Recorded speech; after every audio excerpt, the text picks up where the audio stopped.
ईश्वर नहीं है और ईश्वर बिल्कुल नहीं है।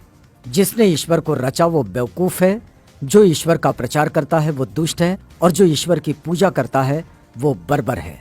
ग्रेट पेरियर नायकर के ईश्वर से सवाल।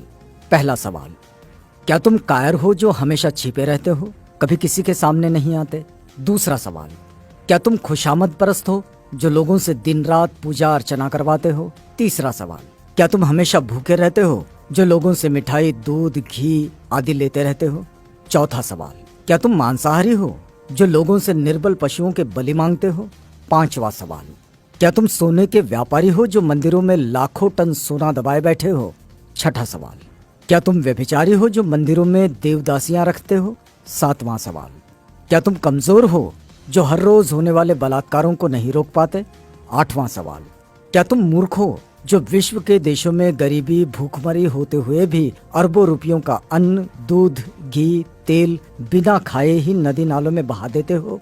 नौवां सवाल, क्या तुम बहरे हो जो बेवजह मरते हुए आदमी, बलात्कार होती हुई मासूमों की आवाज नहीं सुन पाते? 10वां सवाल, क्या तुम अंधे हो जो रोज अपराध होते हुए नहीं देख पाते? 11वां सवाल, क्या तुम आतंकवादियों से मिले हुए हो जो रोज धर्म के नाम पर लाखों लोगों को मरवाते रहते हैं? 12वां सवाल, क्या तुम आतंकवादी हो जो ये चाहते हो कि लोग तुमसे डर कर रहें? 13वां सवाल, क्या तुम गूंगे हो जो एक शब्द भी नहीं बोल पाते लेकिन करोड़ों लोग तुमसे लाखों सवाल पूछते हैं? 14वां सवाल, क्या तुम भ्रष्टाचारी हो जो गरीबों को कभी कुछ नहीं देते जबकि गरीब पशुवत काम करके कमाए गए पैसों का कतरा कतरा तुम्हारे ऊपर न्योछावर कर देते हैं? 15वां सवाल, क्या तुम मूर्ख हो कि हम जैसे नास्तिकों को पैदा किया जो तुम्हें खरी खोटी सुनाते रहते हैं और तुम्हारे अस्तित्व को ही नकारते हैं? 5 मिनट का समय निकालकर जरूर पढ़ो भगवान के कारनामे। नास्तिक होना कोई आसान नहीं। कोई भी नासमझ इंसान ईश्वर के अस्तित्व को मानकर फ्री हो जाता है। उसके लिए उसे बुद्धि की जरूरत नहीं होती, लेकिन नास्तिक होने के लिए दृढ़ विश्वास और साहस की जरूरत होती है। ऐसी योग्यता उन लोगों के पास होती है जिनके पास प्रखर तर्क बुद्धि होती है। अंधश्रद्धा ऐसा केमिकल है जो इंसान को मूर्ख बनाने में काम आता है। पेरियार E.V. रामास्वामी। आप देख सकते हैं हिंदू धर्म का विचित्र इतिहास।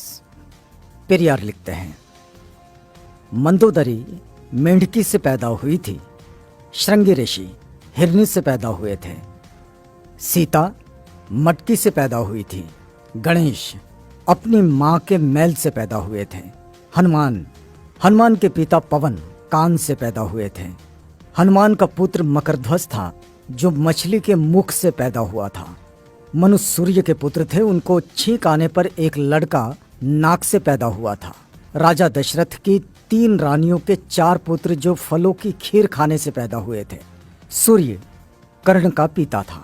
भला सूर्य संतान कैसे पैदा कर सकता है? वो तो आग का गोला है।